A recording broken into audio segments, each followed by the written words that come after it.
You got your EA family is in the room. Hi, Karen. Thank you for your support as usual.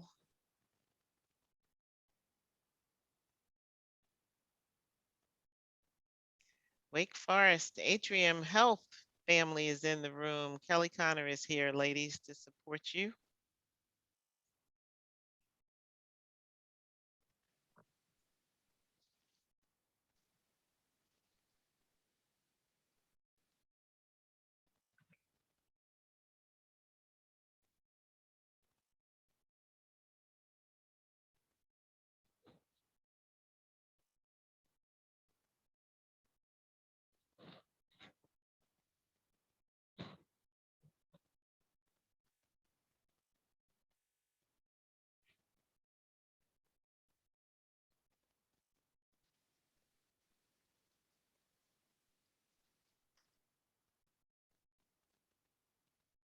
Ariel Holiday from the Baltimore area is here. Welcome, Ariel.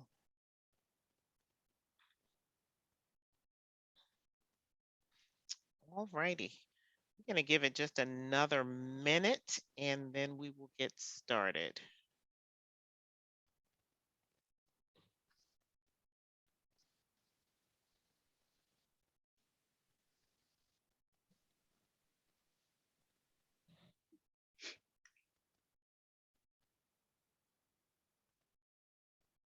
Okay, as others are coming into the room, feel free again to put your name in the chat and where you are joining us from. Good evening, everyone. Welcome, welcome to number 3 in the series of 4 in our Healthcare Educator webinar series. I'm Donna Murray. I am the Senior Director of Admissions with PAEA, and we would like to welcome you once again. This is a series of 4 webinars focused on encouraging BIPOC providers to join those of us who love PA education and become PA educators. A couple of housekeeping items as we get started. This series is approved for Category 1 CME, and our certificates will be available after the webinar evaluations are complete, and you will be able to receive your certificate after you complete webinar number 4, and that session will take place next month. Be sure to log your CME with NCCPA or AAPA. I happen to be an NCCPA fan, so feel free to log there or with AAPA. And we're going to get started now with our introductions. Tonight, we are going to experience you, the lecturer from the clinic to the classroom. Speaker for the evening will be Andrea McKinnond, and our panel facilitator will be Artina Dawkins. Professor Andrea McKinnond is an assistant professor at the Wake Forest PA Studies program. She completed her BS in biology at Florida State University and her postgraduate work in microbiology and immunology at UNC Chapel Hill. Professor McKinnond is a 2015 graduate of the Wake Forest PA program as well. Professor McKinnond also completed a surgical fellowship in otolaryngology, head and neck surgery at Wake Forest Baptist Medical Center, where she continues to practice. She has lectured on several topics since joining the Wake Forest PA program faculty. She has been a champion for DEI within the program and currently serves as co-chair for the DEI committee with the North Carolina Academy of Physician Assistants. Professor McKinnond has been an advocate for the inclusion of DEI in the curriculum at Wake Forest and models for her students and colleagues what it means to be a Jedi warrior. As in the previous sessions, what you will bear witness to tonight, and in the 4th session as well of the webinar series, is this Jedi warrior's vision for increasing diversity in front of the classroom, as she believes that representation matters. This webinar series is the brainchild of our colleague, Andrea McKinnond, and I would like to thank her for her vision as we join her and Dr. Artina Dawkins for what I believe has already been a game changer for all of us. Dr. Artina Dawkins, a graduate of Wake Forest, she holds bachelor's degree in biology. She earned an MPA in Nonprofit Management from High Point University. In May of 2018, Dr. Dawkins earned her PhD in Leadership Studies from North Carolina A&T State University. Dr. Dawkins is currently the program manager for the orthopedic residency program at Wake Forest Atrium Health. She has served in several capacities as she has focused her efforts on diversity, equity, and inclusion both within the Wake Forest community and nationally. During the course of her career, Dr. Dawkins served as a member of the Diversity Celebrations Committee, chair of the Residency and Fellowship Administrators, and a voting member of the Graduate Medical Education Committee. Dr. Dawkins is an affiliate member of the Maya Angelou Center for Health Equity and the founder and director of the Kennedy Hopkins Scholars Mentor Program, which she created to facilitate mentoring opportunities for underrepresented minority trainees at Wake Forest Baptist. On a national level, Dr. Dawkins serves on the board of the Association of Residency Coordinators in Orthopedic Surgery and is the first African American female to hold the post of president of the association. Dr. Dawkins is committed to advancing mentorship, research, and collaborative relationships to increase diversity and a more culturally competent and inclusive workforce. And with that, we'll turn it over to Andrea McKinnond to get us started for the evening. Thank you for that wonderful introduction, Dr. Murray.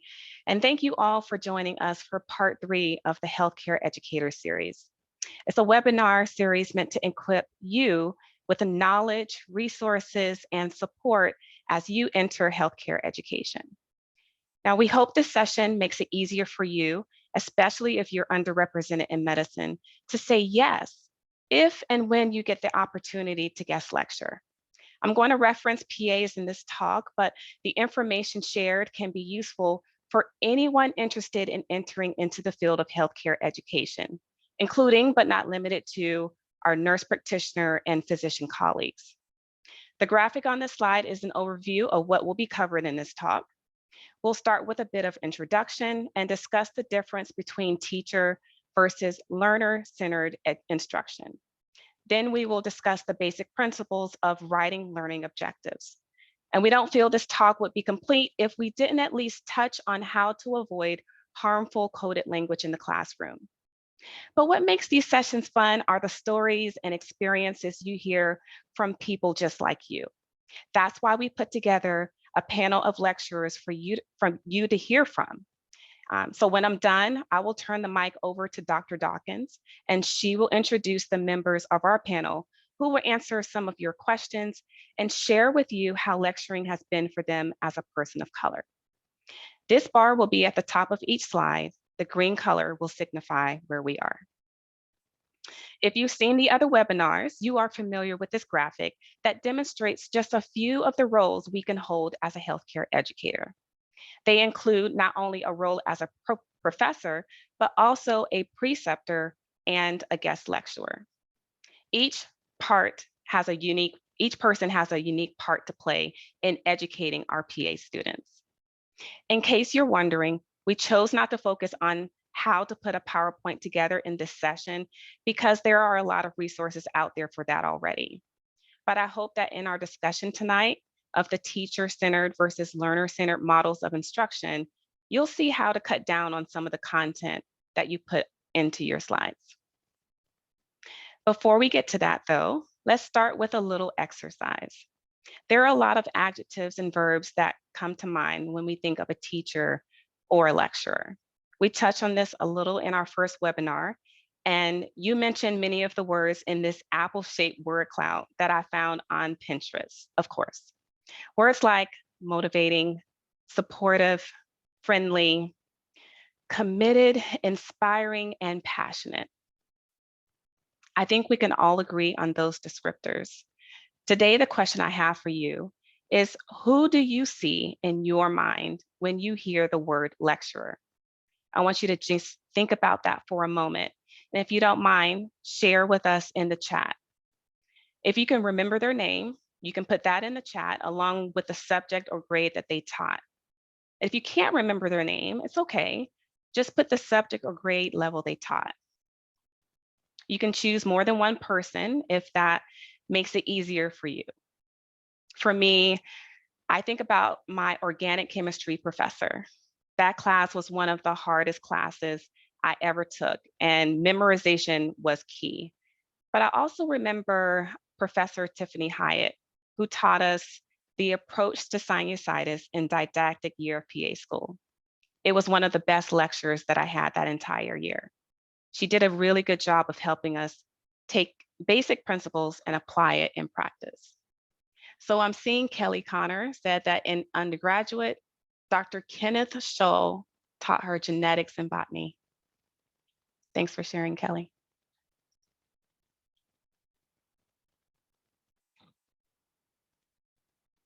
Anyone else want to share who you think about when you think about a lecturer or an educator? Jeff. Allison Justice says, Jeff in PA school taught ethics. Really important subject.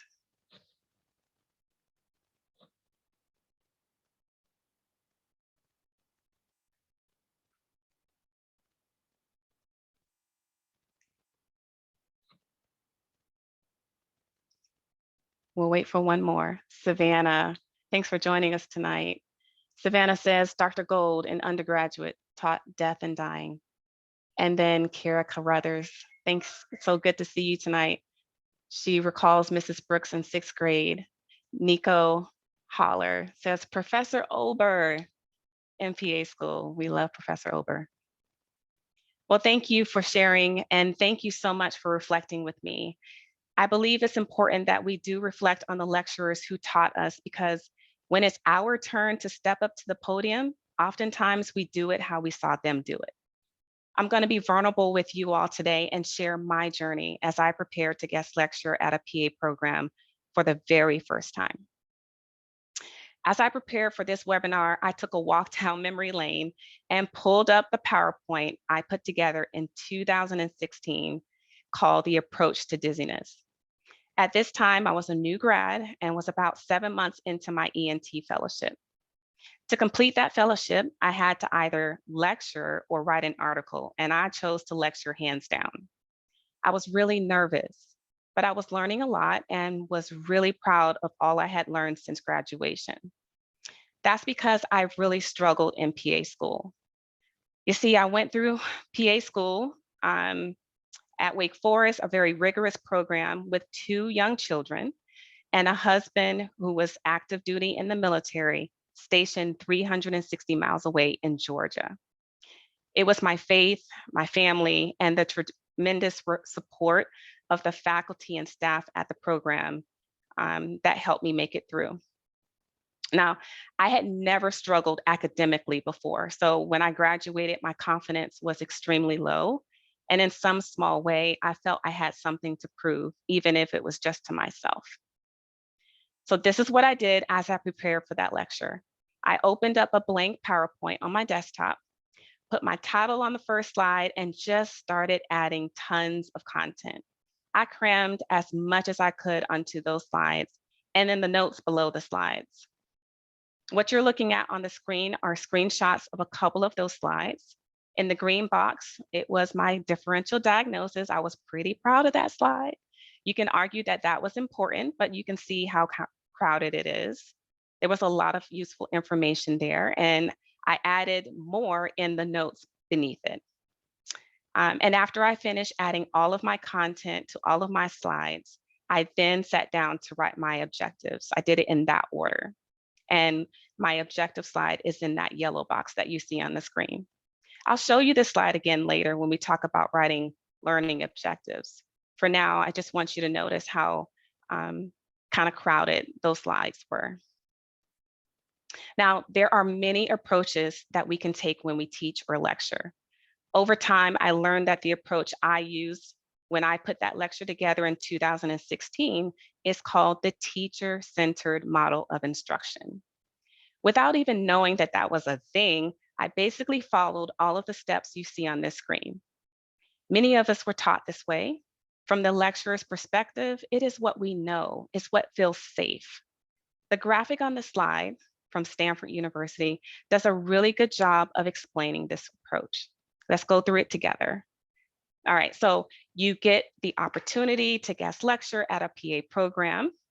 In the teacher-centered model, the first thing we do is we ask ourselves, what do I know about this subject and how much of it is important? Which is the same two questions I asked myself in 2016. But when that's the first question that we ask, the answer is usually, we know a lot and all of it is important to ask, to teach the students. The second step in this model is to ask ourselves how I can organize all of this information. Usually when you have a lot of content, the easiest delivery of it is to make it a slide presentation with a lot of words on it. And it makes sense, right? You just have a lot to get through. It leaves a little time for discussion or activities. It's basically the students in there listening and you talking. The third step is to think how I can test on whatever I taught. Well, if you are thinking of assessment after you add content to your slides, the easiest thing to do here in this step is to go through those slides, pluck out concepts here and there that you can test on. In step 4, you sit down to write the learning objectives. To do that, you ask yourselves, what did I teach them in this lecture? Notice that this is after the test questions are written and after the content is laid out on the slides. And the fifth and final step is to write the learning goal. This is when we ask ourselves, what did I teach them in this course? The good news is if you are invited to guest lecture, the PA program will typically provide this information for you. Those are the 5 steps in the teacher-centered instruction model. Again, it's the way that many of us were taught, and look at us, we made it. So when we get the chance to get behind the podium, it is often the most comfortable way for us to approach putting together our lecture and teaching material because we've seen it done this way for so long. Again, there are many approaches to teaching and lecturing. What works for one person may not work for you, and sometimes your approach changes depending on the type of material you are delivering. I taught in this model for years, and there is arguably still a place for it, which is why people and programs still use this model today. Tonight, I just want to present you with information on one other way of doing it. What would it look like if the student was the center of the equation? It's called the learner-centered instruction model. Notice how in this graphic, the arrow is going from right to left. And that is why you will see this referred to as a backward design, one in which you start with the end in mind. In this model, the lecturer sees themselves more of a guide and first considers what will students be able to do by the end of the course. Again, you can ask the program that invited you to guest lecture this question. That's easy. And you should ask them because you have to know the content you will be providing. How does that fit into the program's overall curriculum? The second step is to write learning objectives by asking ourselves, what will students be able to do by the end of the lecture? Learning objectives sometimes trips me up, so we will touch on some tips for writing them in just a few minutes. The third step in the learner-centered model of instruction is to ask, how will we know if students are progressing or not? Whatever the method of assessment you choose, progress is the goal of assessment under this model. Now, in the fourth step, you start thinking about how you want to deliver the content, and it's based on what students need to practice to progress. So you can still lecture, but maybe you include breakout sessions or more patient cases than you would have otherwise. And the very final step after you have set clear goals and you've written clear objectives is then to ask ourselves, what do students need from me to progress? In this model, you are the expert, but you don't feel the need to dump all of what you know onto the slides. So here's just a few differences between the teacher and the learner-centered instruction model. In the teacher-centered model, the lecturer is the sage or the expert, and communication just kind of goes one way. When we think first about what we want the students to learn, the content can end up being heavy and dense, thereby increasing the student's cognitive load. This model is not as time consuming for the lecturer. And again, we're very comfortable doing it this way because it is the way we was taught. Finally, it is the student's responsibility in this model to study everything that you put on the slide and pass the test. The learner-centered instruction model asks the lecturer to serve as a guide. Because you write your objectives first, the content you provide is focused, helping you avoid overcrowding the slides or whatever you are using to deliver the material to the students. In my opinion, the learner-centered model tends to be much more time-consuming for the lecturer because you're asking yourself at almost every step, why does the student need to know this? And do they need to know it right now?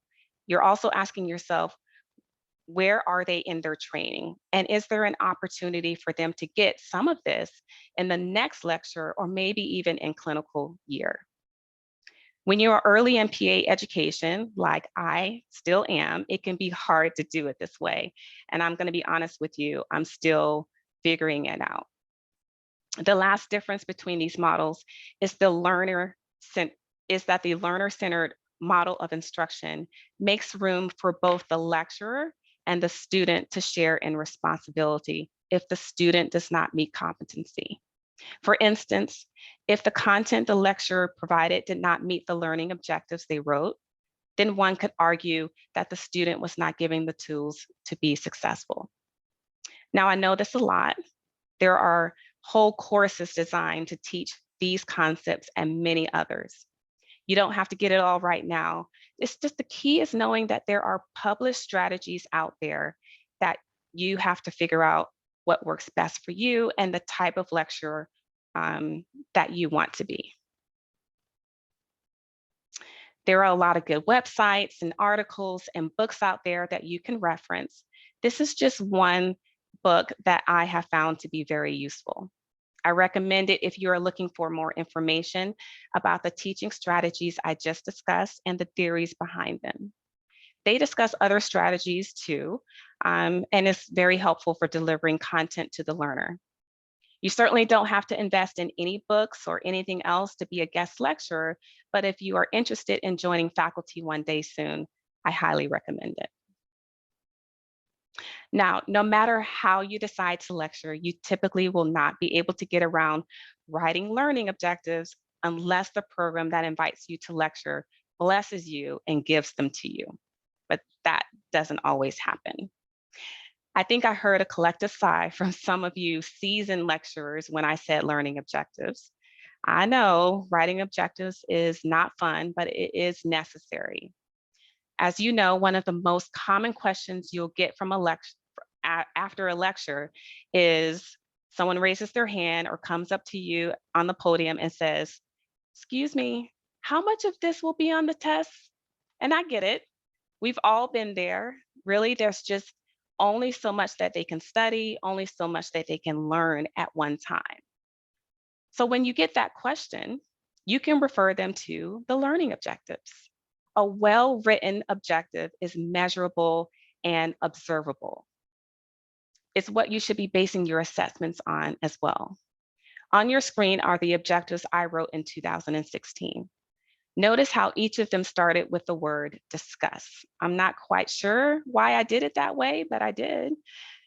I can say that when I'm looking back on that, I just didn't know what I didn't know. And that's why I think it's important that you and I go through this tonight. There are many tools out there to help you write learning objectives. In the time we have today, I want to talk to you about just one of those tools called the Bloom's Taxonomy. This is the Bloom's Taxonomy. It comes in many shapes. I like the triangle. I have been lecturing for years before I learned about it. We could talk hours just about this, but of course we don't have the opportunity to do that. So this will just be an overview. If you want more information, there are free tutorials for how to use this tool all over the internet. Notice that there are 6 steps and it's split into an upper half and a lower half. Let's examine a little bit further on the next few slides. We'll start with the bottom half first. If we write learning objectives from these 3 categories, we are requiring lower order thinking from our students. Starting from the bottom, you are asking them to, number 1, remember facts or concepts. That's what we did in undergrad. And number 2, you're asking them to understand or explain those concepts. And then in number 3, you're wanting them to apply or use the information that they gained in the previous 2 steps to a situation. At the top of the triangle, we are writing learning objectives that require higher order thinking from our students. Recall that the previous step on the lower part of the triangle asked our students to apply knowledge. Here we are asking the student to, number 4, analyze that information. Number 5, evaluate that information. And finally, right at the top, create original ideas with that information. Here's the triangle all together again. To the right of the triangle, you'll see examples of verbs that you can use as you write your learning objectives. For example, if you want the student to be able to apply the information you presented to them, your objective can include words like execute or solve or interpret. Again, there are really short videos and tutorials out there to help explain this a little further and guide you. You just have to practice. There are 2 more things that I want you to keep in mind when you're writing learning objectives. Number 1, they should be limited in number, just about 3, no more than 10. And number 2, you should try to write objectives that ask the student to perform both lower and higher order thinking. This ensures we challenge our learners to grow. So that was a brief overview. It's just good to know that this tool is out there. This talk won't be complete without discussing how we can change how medicine is taught. We all can think of a lecturer who maybe unintentionally propagated racial bias in the content that they provided. And since I'm being honest, I will raise my hand and say, I have done it myself because we teach how we were taught. Contrary to popular belief, there's nothing special about being a person of color that gives you the intuitive knowledge to not make these missteps. Our minds are trained, we drink from the same poisonous well. In many cases, we have to retrain ourselves right along with our other colleagues. But the biggest difference sometimes is that people of color can be more motivated to make those changes. So what is coded language?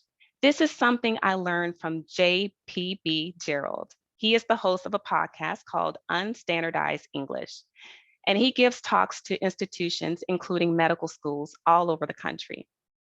JPB has also published several peer-reviewed articles on this subject. He says that coded language are phrases we use to mask what is actually happening, allowing us to justify undervaluing certain groups over others. I know I don't have to convince you that we do this a lot in medical education. For example, we still link minorities with increased disease burden when we know that race is a social construct and has no genetic basis. What we should do if we want to make the point that rates for hypertension and the complications of hypertension are found more often in Black communities, for example, is we should present that statistic and then take time to explain why this is the case. Explain how that statistic is the result of centuries of unequal access to care and resources, and explain how it was by design. Now, this is a topic I feel super passionate about, and I don't want to go off on a tangent.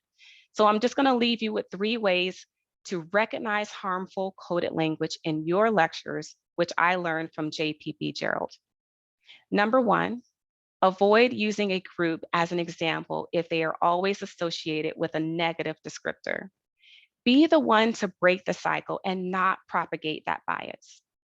Number 2, avoid using value judgments in describing binaries that are more about exploitations and power than reality. Number 3, if you find that you must use coded language because it makes it easier for the students to understand, then avoid presenting it as neutral.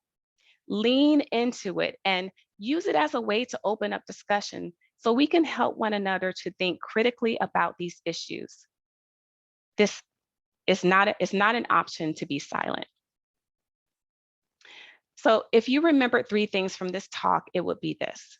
Number 1, we teach the way we were taught, but there is more than one way of doing it. I hope you found the resources in this webinar helpful. Just know that there's a lot more out there. Second, objectives are how you set the student up for success. That's how they'll know what to study and what they're going to be assessed on. It could also help you not overcrowd your slides, which every student would be really thankful for. And the third takeaway is please do your part to minimize harmful coded language in your curriculum. There is a lot of it out there, and if we are not careful, we will propagate biases without even knowing it. And that's all that I have. Thank you all for listening. I am excited to get these extraordinary and experienced lecturers on the screen so you can hear from them. I will stop sharing my slides and hand the stage over to Dr. Dawkins to do the introductions. Dr. Dawkins, take it away. Thank you so much, Professor McKinnond, for that detailed and informative presentation. And I particularly appreciate how you brought many things to our awareness, and we're all on this journey together. So I really appreciate the points that you brought out in your presentation. I have the pleasure of introducing our distinguished panelists, Jaquetta Woods-Melvin and Nico Holler. And just as a reminder, if you have a question that was based off of Dr. McKinnon's didactic lecture, or if you have a question that arises during the panel discussion, if you would use the Q&A box instead of the chat, that would be great. And we will incorporate your questions into the discussion. Jaquetta Woods-Melvin has over 13 years of experience on clinical interdisciplinary teams providing obstetrical and gynecological care. She is committed to PA education and mentorship with over 10 years of experience in training medical and PA student learners through clinical and research preceptorship, small group facilitation, and lecturing. Professor Melvin is currently a faculty member at the Duke PA program within the Family Medicine and Community Health Department at the Duke School of Medicine. Prior to joining the faculty at Duke, she served as faculty at UNC Chapel Hill School of Medicine, where she led the benign gynecology inpatient service and served as a clinical preceptor for the UNC physician assistant and medical students. She is the immediate past president of the Association of PAs and OB-GYN and is a member of the NCAPA, the AAPA, and the African Heritage PA Caucus, also referred to as AHPAC. Nicholas Holler is a hospital medicine PA with a passion for learning and teaching the art of medicine.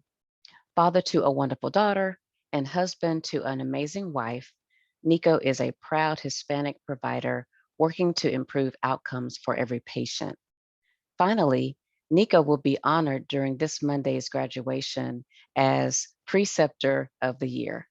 Please join me in congratulating Nico for this impressive accolade. All right, and we already have a few questions for the panelists, so I will go ahead and jump right in. So there are people listening this evening and those who will listen in the future to this recording who want to hear about your respective journeys. Can you share how you got started guest lecturing and why you felt it was important to do so? And I'll start off with Nico, if you will respond first, followed by Jaquetta. Nico. Thank you, Artina. I think one of the most important things that from my journey for the people listening now or in the future is while I was going through PA school and even starting into teaching is you see professors and you just see them at this next level. It's hard for you to see them as regular people that had had to go through things.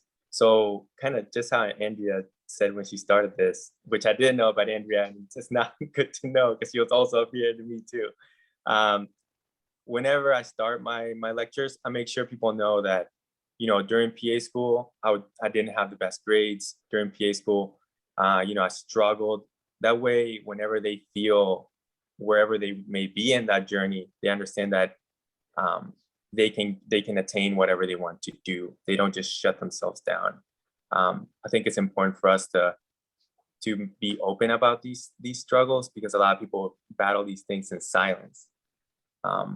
So yeah, that's one of the kind of most important things I want to make sure people understand listening to this in the future. The way I got started actually was through recruitment. I did a presentation on recruitment to the up and coming, you know, the graduating second years, which was great. There's nothing better than having the people that you're presenting to really focused, because everybody was so worried about getting a job. You could hear a pin drop in that room. But the most important thing about that is, instead of coming out and saying, oh, this is what you need on your CV, you know, you should make yourself have a brand or XYZ, which are all very important. I made sure that they could feel going into that room like they were important, which is something that even now, when kind of mentoring people through this job process, it's very interesting to see themselves as feeling a little bit stronger, being able to come to the table and not just saying, okay, thank you for giving me a job, I appreciate it. So yeah, those are a few things that I thought were important. Thank you, Nico. Chiquetta? Thank you, Dr. Dawkins. So similar as, you know, to Nico, I had the same thoughts. When I was first asked to guest lecture, it was because a person had seen a presentation on a similar topic that I had done prior. And so I had participated in small group facilitation with different PA programs locally, and had done things in smaller groups, but I had never done a big lecture. And so, you know, the imposter syndrome creeps up, because you're like, wait, you want me to do this big lecture? Like, I'm in small groups, I'm good. Give me 9 or 10, you know, students, I'm good. In clinical precepting, one-on-one, you know, 1 to 2, I'm good. But you want me to, you know, talk about this in front of 90 students. And so, although the topic was something I was familiar with, something I did day to day, my first thought was, okay, I've given this talk to experienced PAs. How am I going to bring this to the level of the students? When Andrea was giving her talk, I thought about that. Because the first time I actually gave this lecture again this year, they asked me to come back, but I changed it. I changed a lot, because I think my first time I was like, okay, they need to know everything about this topic. And there's so much in my brain, and I'm just going to dump it, because I want them to be, as Professor Susan Mzamo used to tell us in PA school, astute clinicians. And I want them to, you know, have it down. And I just remember feeling nerves. I think I worked on that presentation for like 2 weeks, which is longer, probably longer than what I should have focused on it. But I just remember feeling like I want to make sure that the students leave feeling knowledgeable, but most of all, you know, feeling empowered. And after that presentation, I had some students come to me, especially students of color, Black students come to me and say, oh, that was really nice to hear your lecture. Seeing you up there makes me feel like this is something I can do. And like Nico mentioned, I told them, you know, in PA school, I wasn't valedictorian. I wasn't, you know, at the top.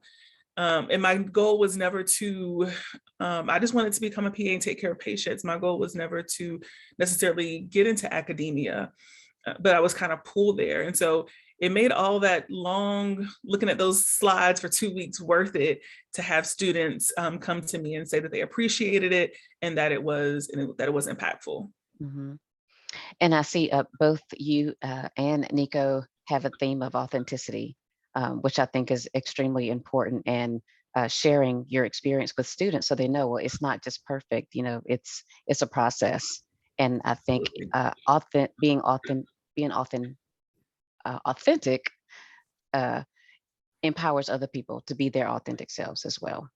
And so Absolutely. kind of digging more into that as far as preparing for your lectures, and we'll start back with Jaquita again.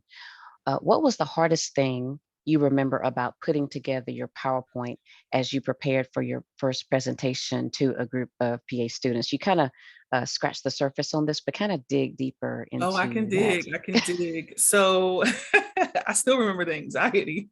Um, so the program provided me with objectives. So I had kind of like a skeleton to go off of. And so, like I said before, for me, it was how do I take this presentation that I gave to seasoned PAs and PAs who specifically work in obstetrics and gynecology, and then reformat it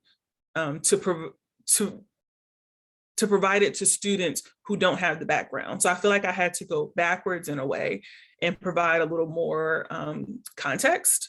I added, an anatomy and physiology review. I reviewed the menstrual cycle. I kind of put more building blocks into that lecture to make sure that it was palatable for students.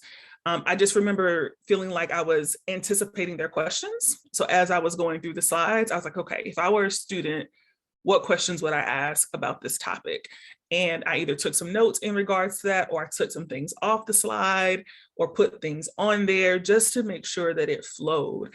I'm also a big person on visuals. And so I did the slide in a way that you could kind of see we were on topics about ectopic pregnancy. So all these slides are for ectopic pregnancy. Like I really went back and tried to remove as much noise as I could because I wanted them to focus on what I was saying and the content. And so I feel like a lot of my strategy was putting myself back into the seat of a student and thinking about, okay, if I was learning this for the first time, what would be the most helpful things for me to know? And then kind of, and went from there. Okay. And that sounds a lot like what Professor McKinnond presented about the student-centered method. Yeah. So thank you for that. And Nico, I'd love to get your perspective as well. Oh man, just thinking about this makes me cringe. But I remember doing my first presentation. I even put like a snippet of like a up-to-date kind of flow chart. It was just very, very busy. But yeah, just like Jaquita said, one of the hardest things is understanding who you're delivering this presentation to. I most of my work is done on second years. So going to first years is, there's a heightened level of anxiety just as an expectation. And then they don't come with that, base knowledge. So understanding that you do have to go level 101 first and make sure that sits. And then maybe you don't have the chance to get to that, 200 level concept, but, maybe entering a few of those things. Something that I'm fairly early still on this, presenting to like the first years and things like that. But something that I noticed that I'm going to be working towards the future is mine were really wordy. I felt like I had to put everything in there because maybe the imposter syndrome played me a bad pass, but I thought I'm going to forget everything that I know. And they're going to all know that I'm just like a total imposter. So, but whenever I was up there lecturing, I was going through everything much more eloquently, or I don't know, in a more better flow than the way I had written it. So I kept looking at my slides to make sure everything was okay, realizing, oh man, this is not as good. So I kept moving it forward, and it was almost all this noise in the slide was distracting my audience, and it was also slowing me down too. So just how I guess Jaquita and Andrea have kind of learned is if less is more, allowing yourself to put big concepts up there, and you kind of walk people through the reasoning and the medical decision making seems to be the better way to do things. And I think sharing your thought process for creating your PowerPoint is extremely important to share with our audience and for those who will listen in the future. And so I want to pause for a second and just check with Professor McKinnond to see if there are any questions in the chat, in the Q&A, and no, there aren't. Okay, so we will proceed to our next question for our panelists. We are learning that there is more than one way to do things. What are some teaching strategies that you've used in the classroom? And if you could tell us one strategy that you would like that you would like to use one day. So what you've used in the past and something that you are aspiring to use. And we'll start with Jaquetta. Yeah, so one strategy I used this year was recommended to me by another colleague, and it was really good. It was called a back channel question and answer link. And so how I created it was I basically went on Poll Everywhere and created just a questions like, what questions do you have about this lecture? And I made a QR code and then sent the students every day before lecture. I would put the QR code up on the screen and they could take a picture with their phones. And so as I was lecturing, students could put questions into the poll and I would get them on the laptop as I was lecturing. And so I like that because I am a chatter. I could sit here and chat with you all night. But in class, I encourage students to speak up. But I recognize that some students, may not feel comfortable. They may feel like, oh, is this a dumb question? Should I know this already? I don't want to slow down the flow of, the person who's talking. So I'm just not going to ask my question. Or I'll just go, up to the podium later and ask. And sometimes these are good questions and probably more than one person has the question. So I like doing this. And I like that it was recommended to me by my colleague, because if I saw a question pop up a few times, then I would stop. I would say, okay, this is a recurring thing. I'm getting this question a few times in the back channel. Let's stop and let's, go back over this concept to make sure everyone has it. Or if I saw questions that maybe weren't related to the topic, then I would say, I'm getting some questions that aren't related to exactly what I'm talking about. We'll answer that at the end. And so I just found it a good way to keep students engaged, to make sure students weren't getting behind. They felt empowered to put the questions in the back channel. And then I was able to kind of like triage the Q&A just to make sure that we were still flowing. So that was really helpful. As far as something that I want to use, I want to be able to figure out, I'm at Duke, and so our classes are 90 plus, but figuring out a way to do more engaging group work with such a big number. So that's something that I'm still thinking about, that I'm still working on. Again, I'm new to didactic education. I was a clinical preceptor for over 10 years and, still am. So I am always open to any new strategies that people are willing to share as I get acclimated to didactic work. Okay. And just to kind of dig into what you said, so what has been the feedback from students with you using Poll Everywhere or something similar, whether that was face-to-face or in a formal assessment? They like it. So I got feedback about the unit that I coordinated. And a few of the comments said that they appreciated having the back channel because, again, it just provides students with an opportunity to ask questions without interrupting the lecturer if they don't feel comfortable with it, or they may just feel like it's not a good question or feel self-conscious. They may not want to, speak up. And so the feedback has been good. And the students really appreciate having it. And so what I've done is I did another lecture that was not in my unit. And I still was like, hey, I still have my back channel open. I know that this person for this unit isn't using it, but you're more than welcome to, go into my back channel. I have it open. And so now when I lecture, the students just know that I'll have it open. And so the feedback has been positive. Okay, cool. Thank you. Nico, your take on this? First take on this is I'm stealing that first. Back channel, got it. I love it. And the other thing too is it's so nice to talk to other people that are kind of in the same situation, because you get to learn these recurring themes. I think one of them is how vulnerable it is to be a student in a lecture, and how we've all found ways to work around this. So like the back source for those questions, anonymous questions, something that I started doing with my afternoon teaching sessions, which is during second year, a couple of students, 4 or 5 students, and sometimes a couple of med students. And I noticed right away when asking questions, everybody, the PAs didn't want to know that the MDs didn't know, or they thought that they didn't want other people knowing what they didn't know or answering wrong. So I started doing this thing where I would basically ask everybody to close their eyes and just put out 5 if you understood everything, 1 if you understood nothing. And then nobody, and then don't open your eyes. I would see it, and then I would put your hands down and then open your eyes back again. And then I would work back through these things. And then whenever you do it in a larger scale, it's kind of impossible. If you have like a 90 plus, it's really hard to do. So that's where Poll Everywhere really came into play. Getting that feedback seemed like something that that was really, really helpful, especially if you know, if you get a bunch of wrong questions, you have to go back. You have to make sure that you build on the knowledge that you've used.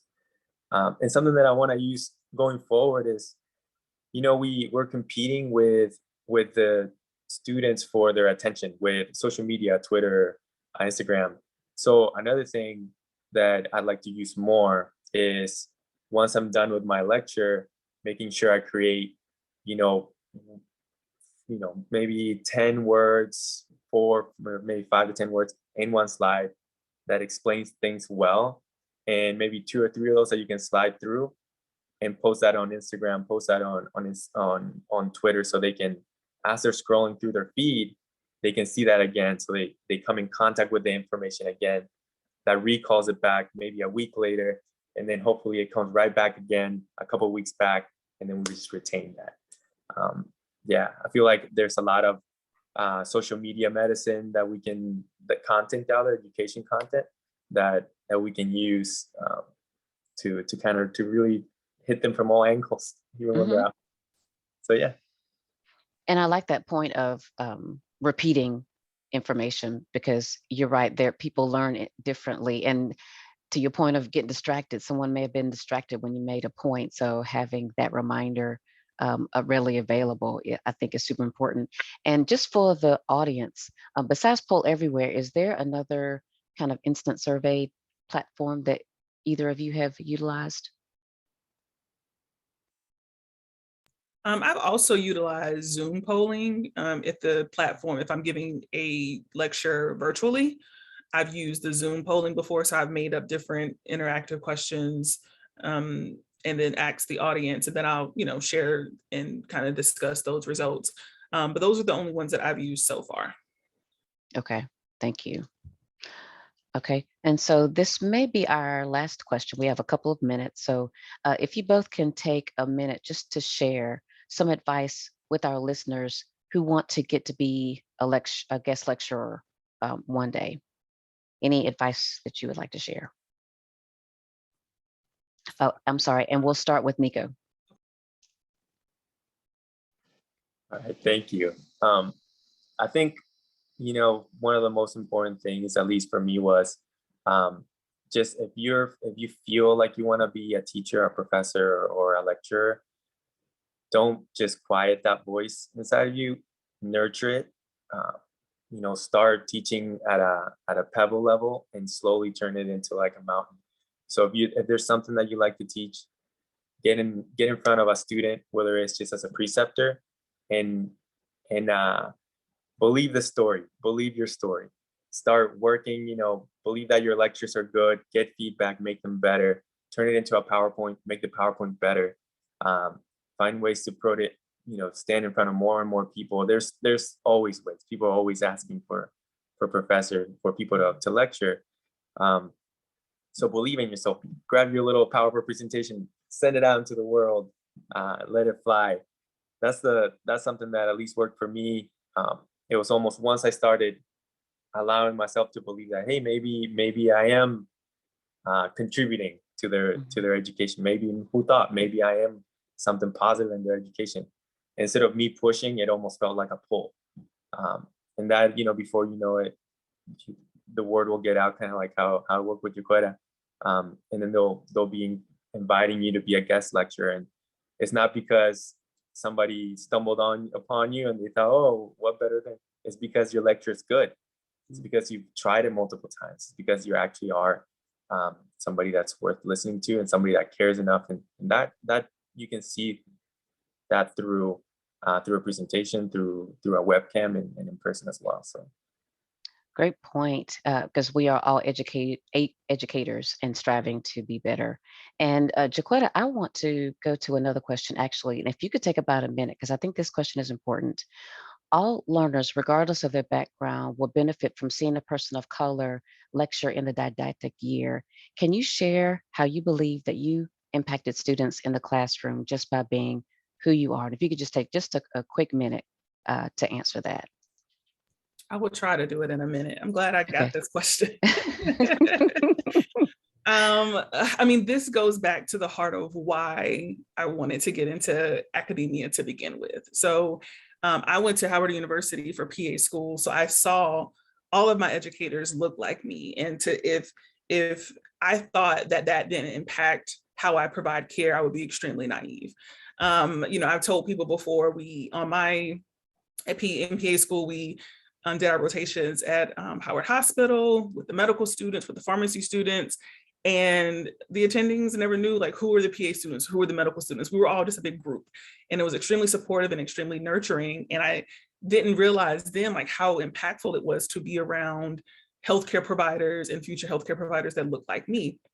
So then when I left my HBCU PA school and got into the real world and, realized that just such a small percent of, people of color in the PA profession, I was just like, oh, okay. There's a lot of work to do. And so for me, it's being able to be a visual representation to my Black students, to my minority students, to my women students about what's attainable, and that your gender or your race does not limit you. And if they see me, like this can be you too. Like Nico said, I was not the best student. I wasn't on anybody's list. And so I'm like, if you this is attainable for you, you can do this. I've also had students who come and just talk with me, and I talk to them the same way I'm talking now. I don't put on any airs. I'm like, I'm here for you. I understand what you're going through. I was a PA student before as well. I understand what the struggle may look like. I understand that you may not have had these specific advantages in undergrad. And so that's making this a little tough. Let's find these specific resources or what may be helpful for you, or you may need some special attention here, or you probably excel doing X, Y, and Z in this way. It's being able to relate to my students on not only an educational level, but them being able to relate to me and me relate to them on a cultural level as well. And that's extremely important when you're in such a vigorous, PA program, to be around people who understand your culture, understand you, and can be supportive and have your back. And so I want to be that for all of my students, but I do recognize that as a woman of color, that's particularly important for my minority students. Mm-hmm. Well said.